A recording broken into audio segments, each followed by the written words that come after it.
Greetings, everyone, and welcome to Earth Exchange Café in the month of May 2023. Harriet is unable to be with us today. She has a lot of responsibilities, and so I'm here to carry on alone. And before we begin with our guest, Ellen Bernstein, Rabbi Ellen Bernstein, I'd just like to invite you all to imagine yourself entering your favorite cafe at this time, settling in among shelves of books, music playing softly over the speakers, loud enough to hear, but soft enough so you can carry on a good conversation with interesting people. And settle back with your tea, your coffee, your chocolate, whatever it is, and prepare to be with us as we talk once again with a person who has really pioneered work in the study of beauty and hurt and deepening into what it all means, what the language is that we use to describe these things. How do we modernize language or bring it forth so that what we think we understand comes to mean something entirely different? So we're going to be with Ellen Bernstein for the next hour or so. And I would like to introduce her. She writes and teaches and speaks and consults about the role religions, and in particular Judaism, can play in response to the daunting environmental concerns that we all face. She founded the first national Jewish environmental organization in 1988 called Shomrei Adamah, Keepers of the Earth. And she is the author of several books, including A Year in the Trees, a Tu B'Shvat Seder for Everyone, and Ecology and the Jewish Spirit, Where Nature and the Sacred Meet. Next February, her new book comes out, The Song of Songs. And Ellen has written, I believe religious and spiritual communities can be vitally important in organizing, inspiring, and sustaining individuals in the repair of the world. And I work to help mobilize them. So Ellen, thank you for being here. Welcome. We're so happy to have you. I'm so happy to be here. Thank you. Yeah. For doing this great programming. Thank you so much.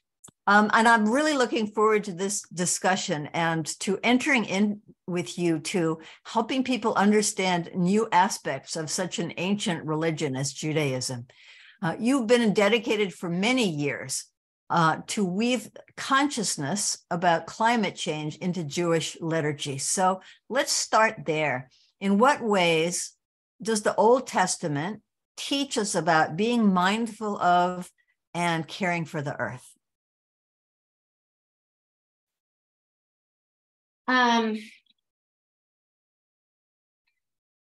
Well, it's a big question.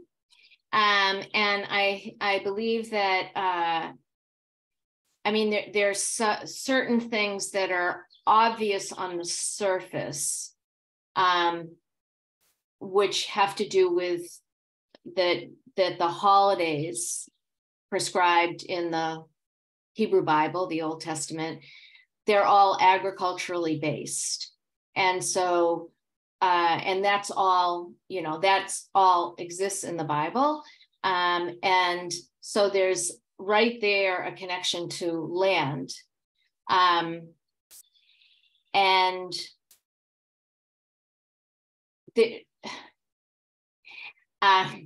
just hesitating because it took me many, many years really to develop my ideas about what the Hebrew Bible has to say about ecology. So there's certain things that are obvious, but it's more, there's some biblical laws that have to do with leaving corners of the fields for the food for people, not picking all the foods. There's the whole concept of the sabbatical year, taking a year off, leaving the fields fallow for a year every seventh year.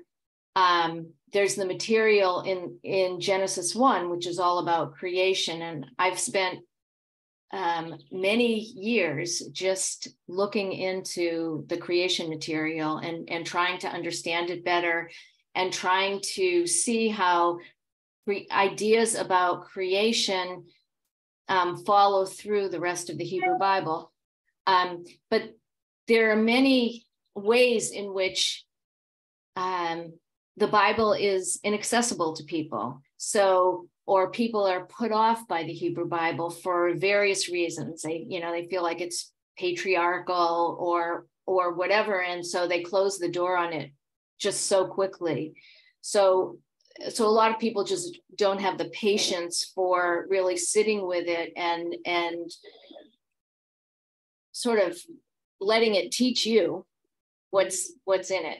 That has to do with nature. I mean, there's actually one of my books, my early book was called Let the Earth Teach You Torah, which is actually a line from Job. Wow. Wow. So it's there, but it's almost like you have to learn a new language. And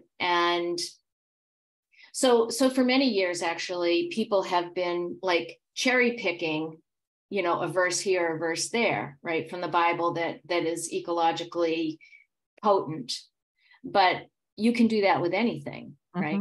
So for me, that actually wasn't very meaningful. And so basically the work I've really been doing for the last many years is trying to see like the ecological threads that run all the way through. Let's talk about one of those ways that people don't like. And I know you've written about this subject. It's the subject of dominion. So the thinking goes, and there was a lot of it, probably 30 or more years ago, with an essay by Lynn White about how Judeo-Christianity is responsible for all the destruction of the earth because the Bible tells us to have dominion over things, which is interpreted as controlling them. And you've written about how that is not an accurate interpretation of that concept. Can you explain about that? Yeah, sure. And I think you're absolutely right. And let me just say that, so I went to college at UC Berkeley, graduated in 1975, and we read the Lynn White article. I was in an environmental studies program there. We read that article, and it was taken as gospel that the Bible is, and the Judeo-Christian tradition is responsible for the environmental crisis. And at that time, I really didn't know anything about Judaism. I was born Jewish, but I kind of rejected religion as a young person. And so I believed what I was taught by my teachers. And I believe, that Lynn White article, I was like, okay, the Bible's religion's responsible. And then, in my early 20s, I started getting interested in religion and spirituality and did this whole search and spiritual kind of seeking. And I started getting interested in Judaism. And so I started reading the Hebrew Bible with a friend, and started to see that the whole way that dominion was being understood was taken completely out of context. And that, I mean, it's certainly possible to understand dominion as domination, but that's one way of understanding it. It's not the only way of understanding it. The other way of understanding it is as a benevolent kind of stewardship, a compassionate caring for all of creation. The whole that whole piece about dominion, it's the verse before it says that we're created in the image of God, and in that way we're given dominion. So it's like for the highest good, like dominion is given to us only to enact it for the highest good. And but what I find really interesting about the whole dominion thing is that if you understand it in a positive, benevolent, generous towards the earth kind of way. It's really the first kind of commandment in the Bible. It's the first thing that we're told to do. And if you understand it as, it's our responsibility to uplift, to, help the creatures in whatever way, fulfill their mission, and not get in the way of it, then it's really profound. And most people I encounter, including like religious environmentalists, they just want to get as far away from this as they possibly can. And of course, there are reasons for what the Christian church and the Pope had done with that whole language from Genesis 1:28. That language was used to dominate and take over all these different peoples all over, native tribes, trying to convert them and all of that. So this verse was used in a really horrible way, but it's not the Bible's fault. Right? So is there a way that you would translate the original word that was used that isn't dominion, that might help people to understand it better in the way that you would want them to understand it? So in my book on creation, I have a book on Genesis 1, and I do use the word dominion because dominion is the word that was used in the King James Bible, and it's the word that people have a hard time with. So I feel like it's important to use that word, and for people to also understand that this is where we stand. This is our choice in life. Kind of, this is the problem right now. How are we going to exert our dominion? I feel like it's really important for us to see that it's almost like this is the gauntlet that was laid out before us right in the beginning. How are we going to behave?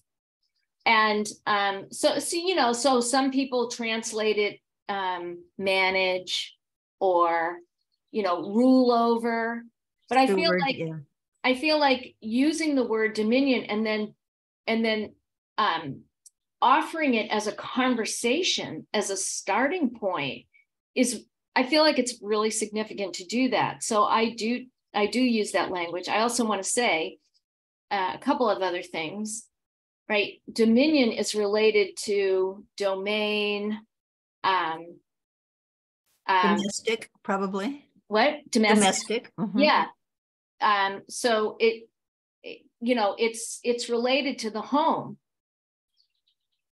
and just thinking about it that way feels really important to me. Let me just say one other thing about it, which is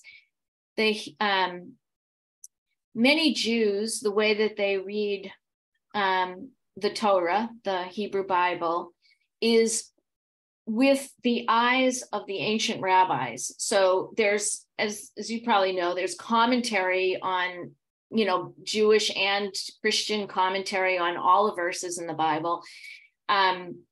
So the most well-known Jewish commentator from like 1,000 years ago was named Rashi. And basically what he said about the Hebrew word for to have dominion over, I'm not going to talk about the Hebrew letters because I think it might be too confusing, but you can, every Hebrew word is made up of a 3-letter root.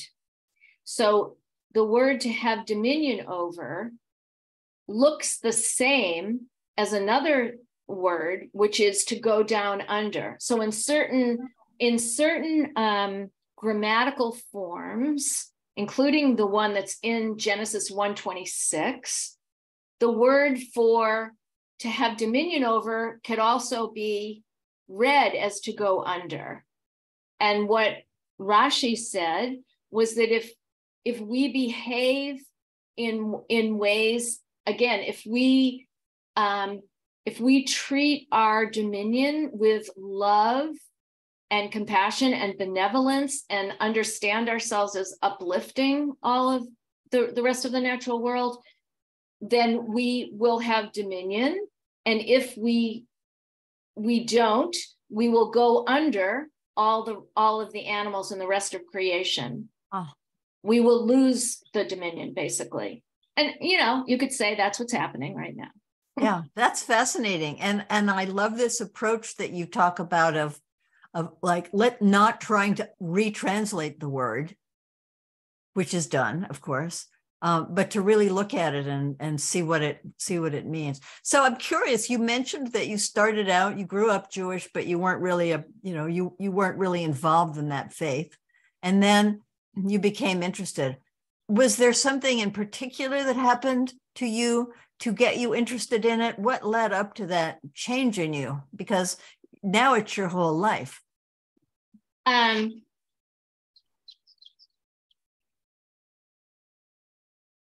So when I was,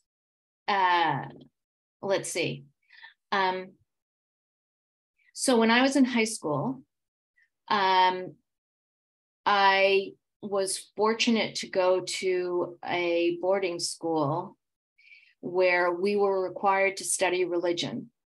And every semester we could take any kind of religion class. We had to take one class in Old Testament and one class in New Testament, but other than that, we could study Buddhism, Confucianism.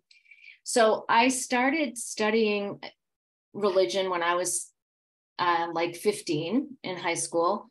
And I was shocked about what religion was. I feel like I didn't even know what it was for. And just, I felt like that what I was seeing was that the religions were dealing with the same kind of existential questions that I was dealing with as an adolescent about the meaning of life and how to live a good life. And they were, and the religions were, questioning the dominant culture, basically. I started seeing religion as countercultural, which, was where I lived. And I started, when I moved to Berkeley, I was on this kind of spiritual quest, and I tried out various different paths. I did a lot of exploring, and I finally felt like, you know what, I was born Jewish. I think that there's going to be spiritual wisdom wherever I travel, and I should just really dig deep down. I never really learned anything that stayed with me that was significant as a child. And it was like, I need to really go back and explore and see if there's something in my own heritage that I can, count on, that's meaningful for me. And so there's this group in Berkeley called the Aquarian Minyan, still exists.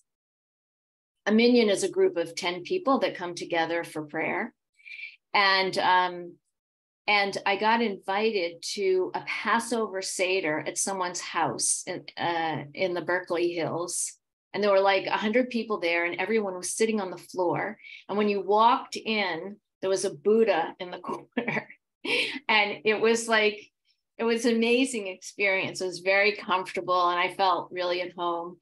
And I met this man there who, was like a central figure in the Aquarian Minyan. His name is Reuven Goldfarb, and he invited me to study with him. And that's how, that's certainly one way, one Jewish path, one Jewish doorway into Judaism is through study.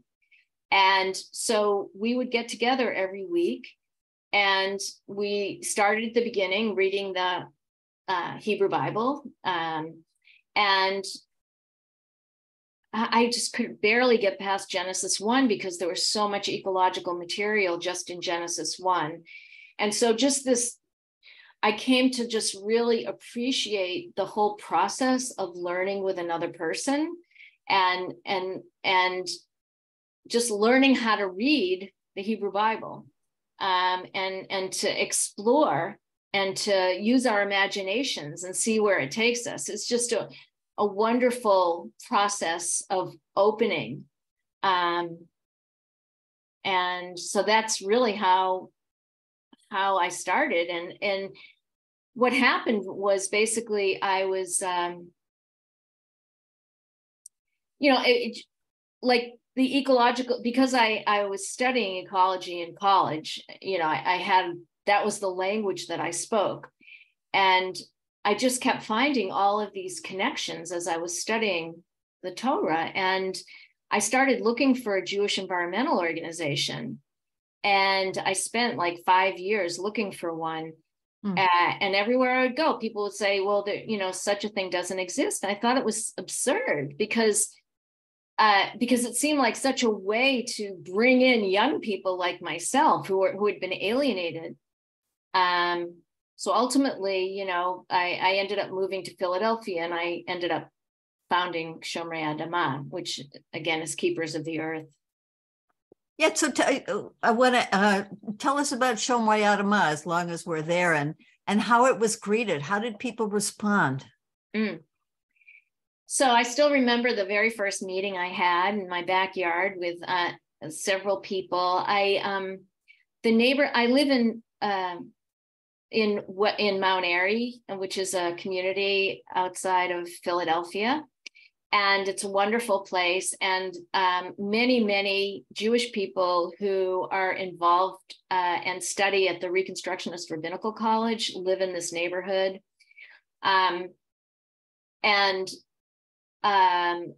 So what happened was, when I moved here, I was still looking for a Jewish environmental organization. And I was around a lot of Reconstructionist Jews, and they said, when I asked them, is there a Jewish environmental organization? They said, no, and you have to start it.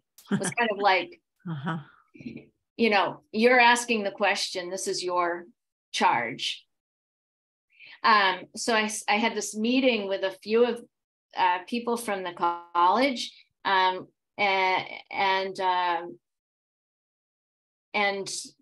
realized that this was a real thing that needed to happen. I wrote a grant proposal. It was the first time I ever did anything like that. I sent it off to 80 foundations, and I got 2 responses. One response was from someone who wanted to give me a grant, and the other was from the head of what was the Revson Foundation at that time. And he was at that time the head of the Revson Foundation, and he wrote to me, this is a great idea. We don't, we fund places like Harvard and, but this is a really important idea, and, keep up the good work.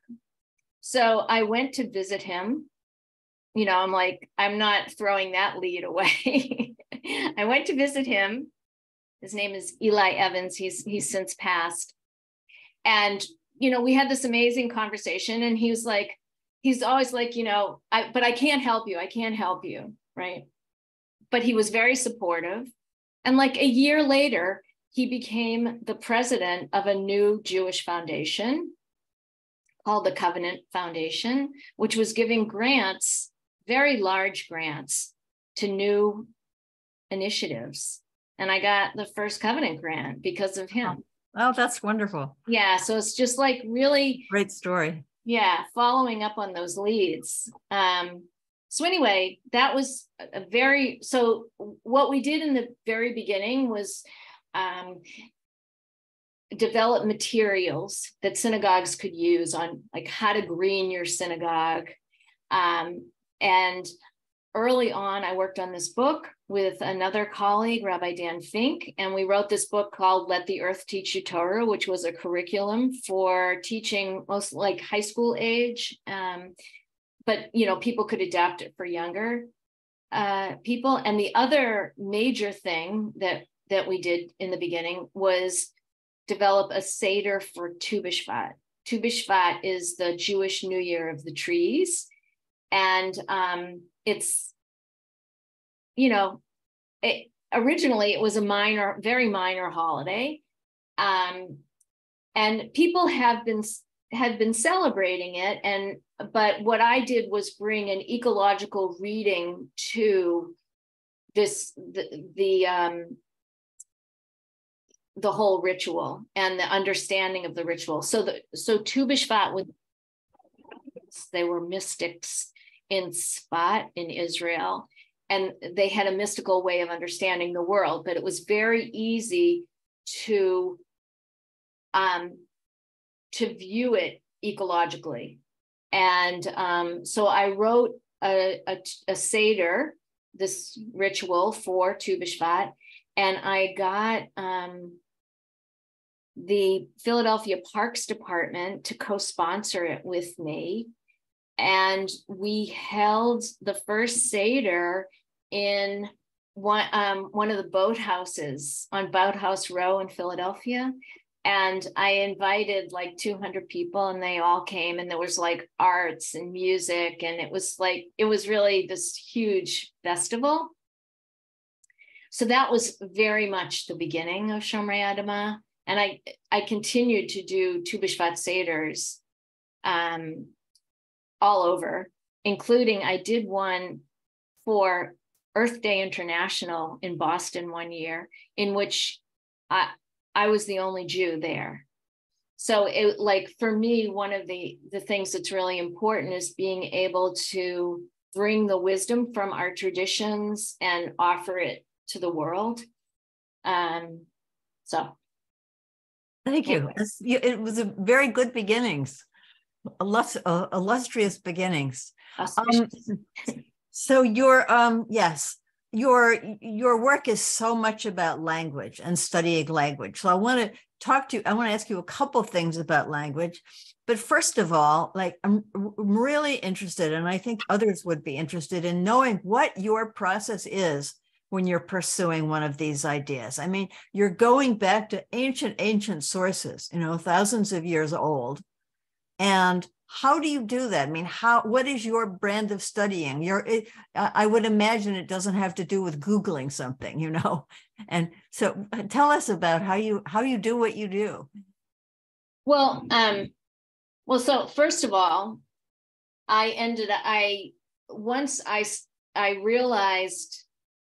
once I founded Shomrei Adama, I felt very inadequate to the task. I mean, I didn't hardly have any Jewish background. So I started studying. So I just started taking all of these classes because for me, what I was really interested and became increasingly more interested in the texts in the Hebrew Bible. So that meant that I had to study. And ultimately, I went to rabbinical school. I thought about actually getting a PhD in Bible, but anyway, that's a whole other story. But I went to rabbinical school just to so that I could take myself seriously, to deepen my knowledge, so that then I would have the tools by which to really throw myself in. So it's like entering into Judaism and to the Hebrew Bible. It's difficult.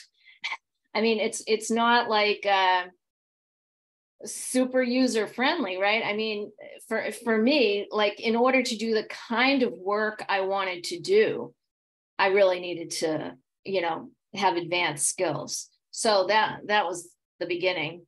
And then, like, once I sort of paved the way for myself, I just, continued learning. Learning in Judaism is really a spiritual practice. Mm-hmm. It's not, I was going to say it's not tedious. I mean, it can be tedious, but it can be really fun. So, like, those two things go together. It can be really celebratory. It can be very nitpicky and very, very like honing in on particular, forms of verbs and that sort of thing, and really knowing your grammar. But it's almost like anything, right? When you open the door to something and you like dig deeper and deeper, it can be, to me, it just, you're uncovering more and more layers. So, and then knowing learning Hebrew was a really important piece of this journey too, because boy, to me, one of the major problems with why people don't see like the Hebrew Bible as an ecological text has to do in part with translation.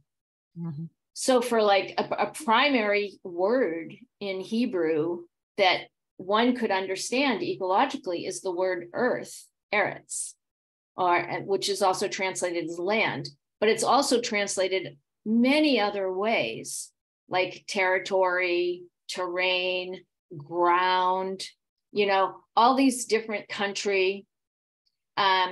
It's translated in all these different ways. If you keep translating it as earth, then it hits you in the head that there's this conversation about that has to do with our relationship to the earth and to the land that's happening throughout. But if you don't translate it that way, then it escapes your notice.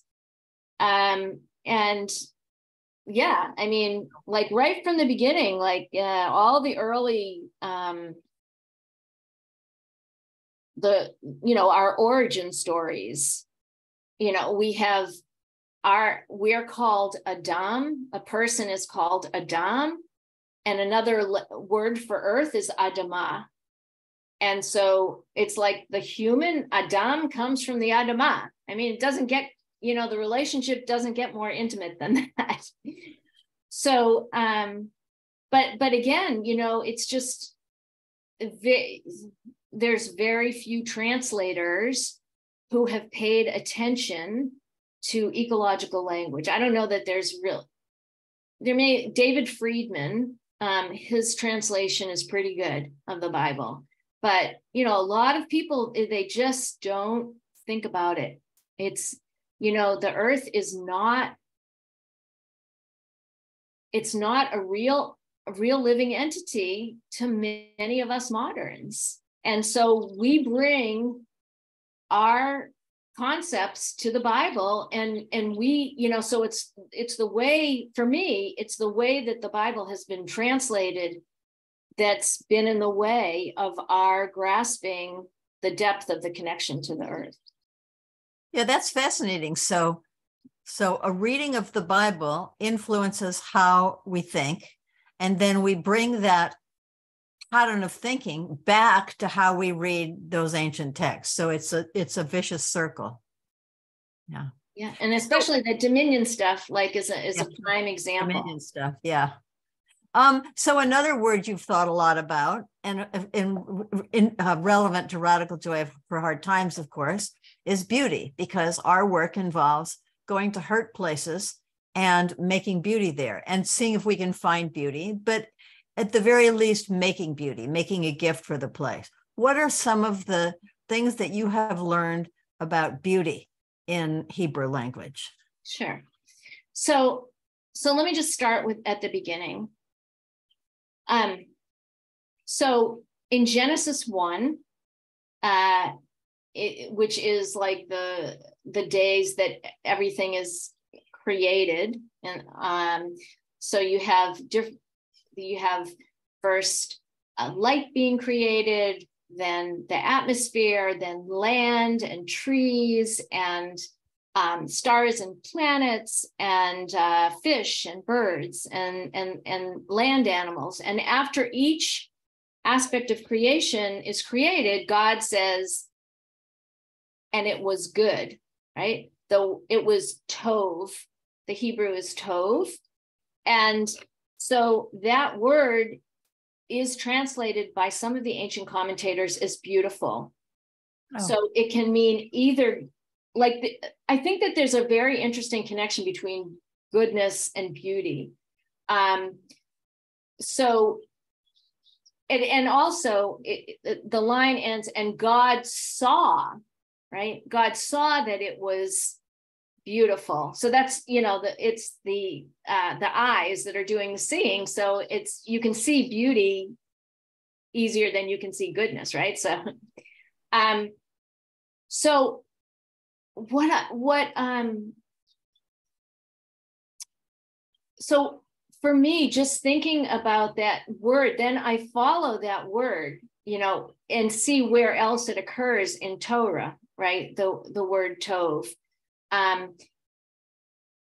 But one of the things that I want to say is, you know, that you and I were just in this, participated in this little class. And one of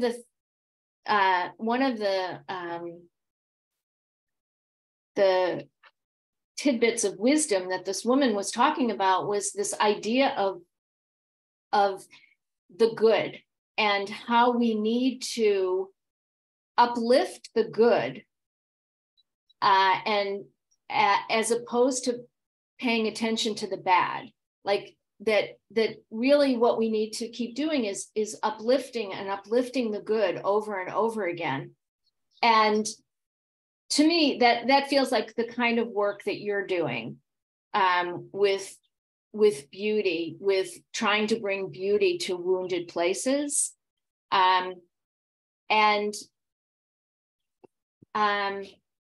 One of the other things that I noticed is that I just noticed this past Shabbat, is that one of the names for God in one of the Psalms is Hatov, the good one or the beautiful one.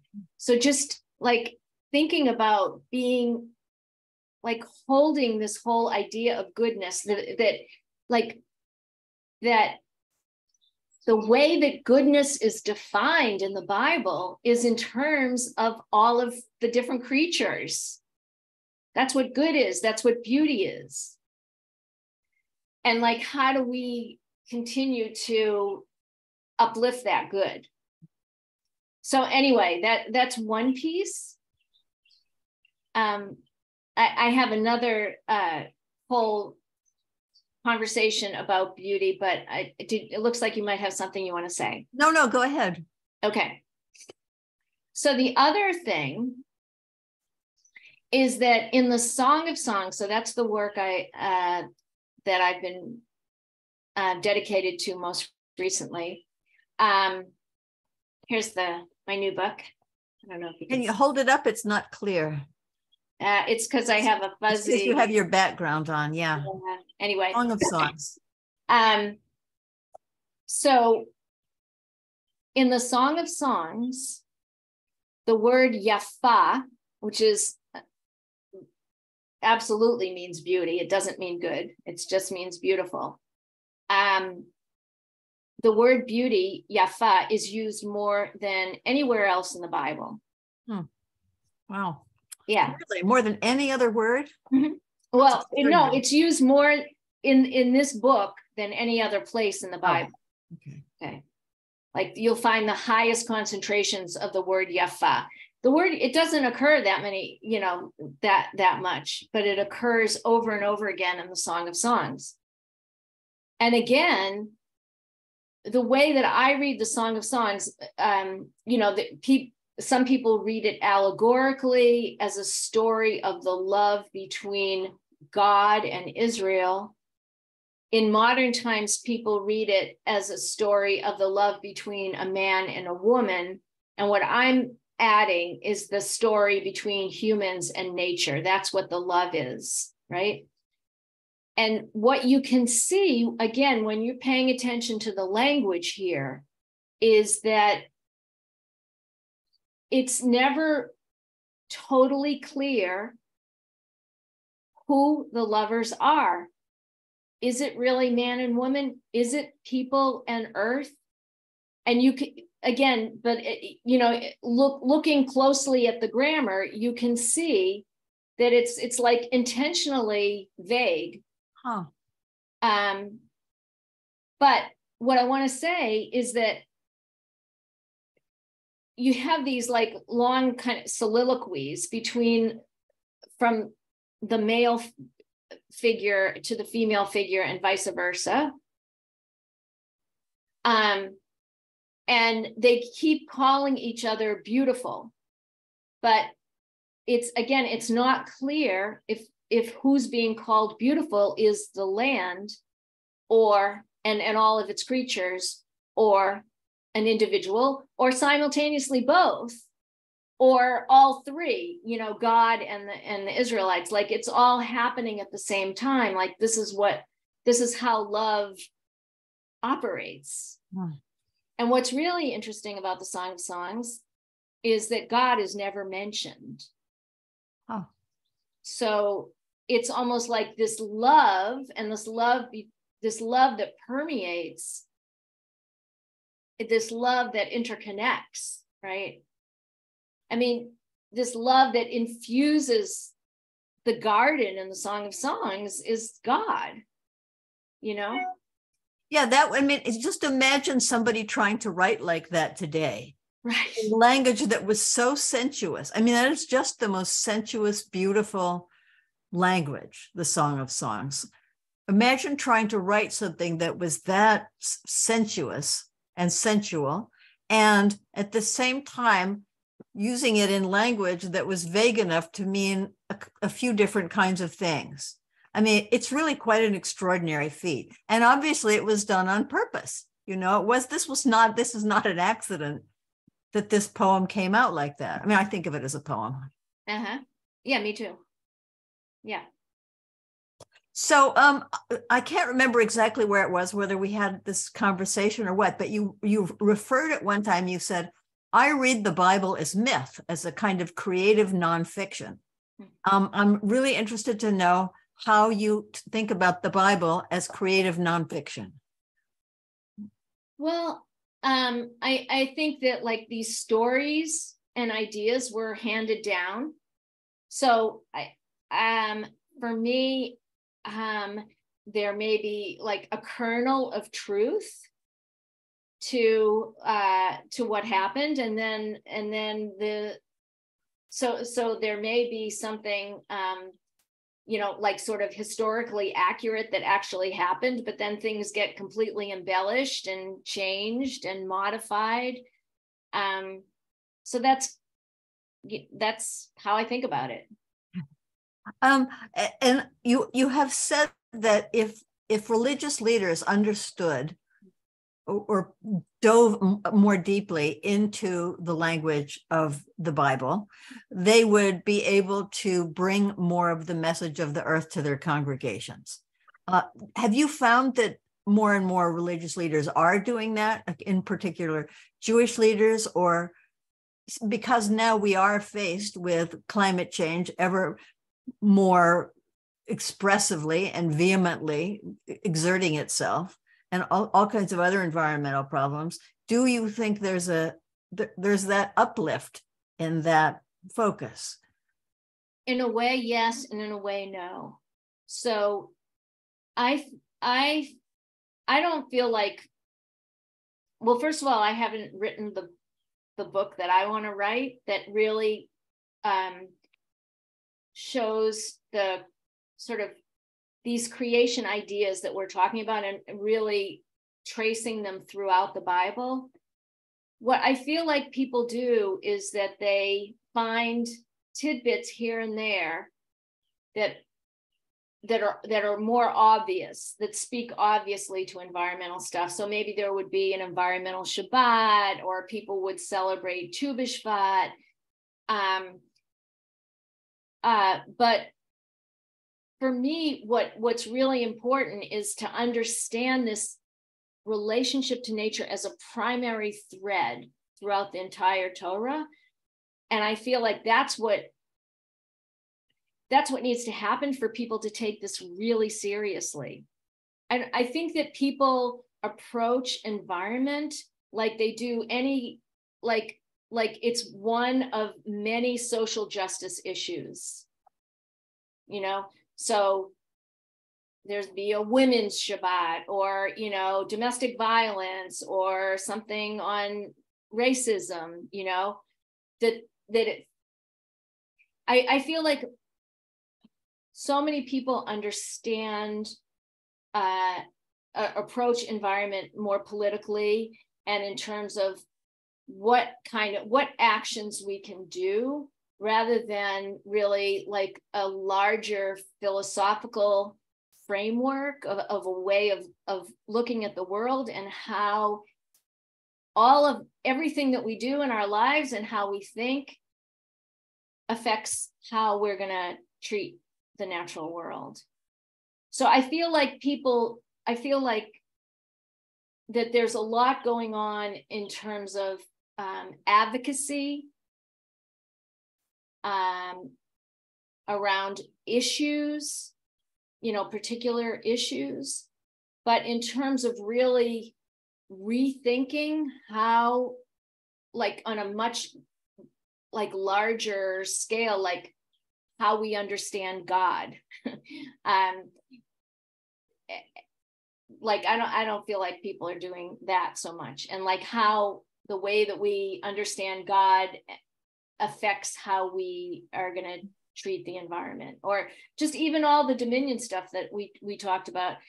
I don't know, most people I know still are embarrassed by Genesis 1.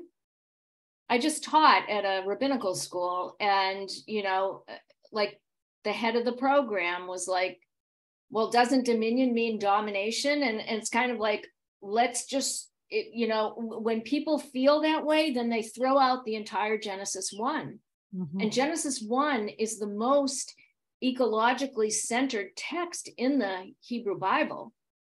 So they throw out that part, and then people they respond to stuff that's in like Genesis 2, which says,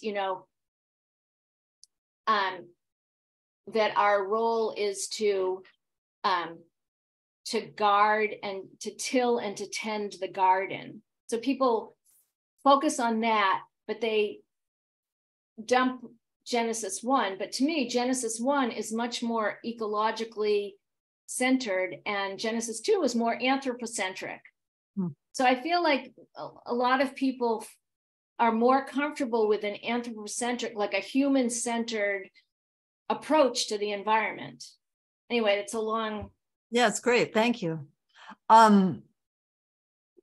So it's mixed.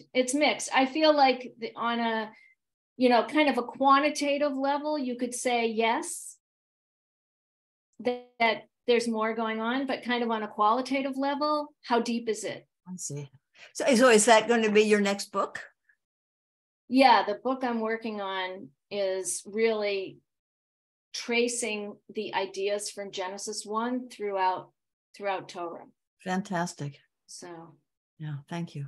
I wanted to ask you, well, let me just check and see if I can have a look at the Facebook page and see if there are any comments. Well, I'm not skilled at getting from one place to another on that. So at risk of losing you, I'm not gonna probe further into it. Okay. Before we close, I just wanted to ask you about the concept of tikkun, to repair and restore. Really important concept. Could you just tell us a little bit of what tikkun, Tikkun, what does that mean, and how is it relevant today? Well, the concept of tikkun is. And actually, it doesn't really matter how you spell it in English. Right. It's a transliteration. But it's a Hebrew word that means to repair or to fix. There's another meaning for it, which is to rebuild, which is actually a word that I even like better than fixing or repairing. Because so usually we say tikkun is to fix, and we say tikkun olam, which is to fix or repair or rebuild the world. Olam means the world. What I like about the idea of rebuilding the world is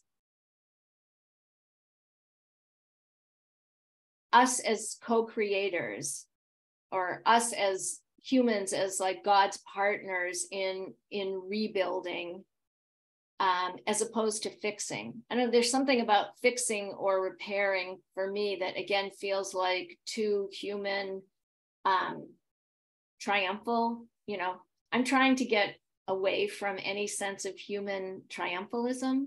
Mm-hmm. So I like the idea of rebuilding. Mm-hmm. And because it also feels like really hands-on, and there's something there that we can add to. I feel like, so often, we humans think that we're fixing so many things, and we just muck it up even worse. So yeah, thank you. This has been really it's fascinating discussion. You want to just tell us again the name of your new book on the Song of Songs and when it's coming out and how people can purchase it, and then we'll close with closing the cafe. Great, sure. Thank you. And thanks so much. It's been really fun, Trevi. Oh yeah, thank you. My new book is called Toward a Holy Ecology. Reading the Song of Songs in the Age of Climate Crisis. It's published by Monkfish Press, and it will be available for pre-order on probably in August, but it's not available for real until February. So Ellen Bernstein and her new book, and her it's ellenbernstein.com, right? Or ellenbernstein.org. ellenbernstein.org. And also my other most recent book is The Promise of the Land, and that's thepromiseoftheland.com. So all of that work was around understanding the holiday of Passover from an ecological perspective. Thank you so much. It's been fascinating, and this is the heritage of a huge percentage of us, and most of us, certainly in the United States, and to understand the words, the concepts, the meaning, the poetry, the spirit behind this language that we think we know. It's so interesting and so important, Ellen. Thank you so much. Thank you. And on June 14th, here at Earth Exchange Cafe, we're going to be talking to Pat McCabe, who is Dene Navajo and a medicine woman, strong woman with her feet in the earth and her arms outreached in many, many different directions. And so that'll be on June 14th. So please do join us then. And now it is time that we close the Earth Exchange Cafe for today in May. So your cups are empty. The music is slowing down and fading out. And there's the clink of dishes being washed, perhaps in the kitchen, chairs being scraped away from the table. Thank you so much for joining us today on Earth Exchange Cafe. And Harriet and I will look forward to seeing you again in June.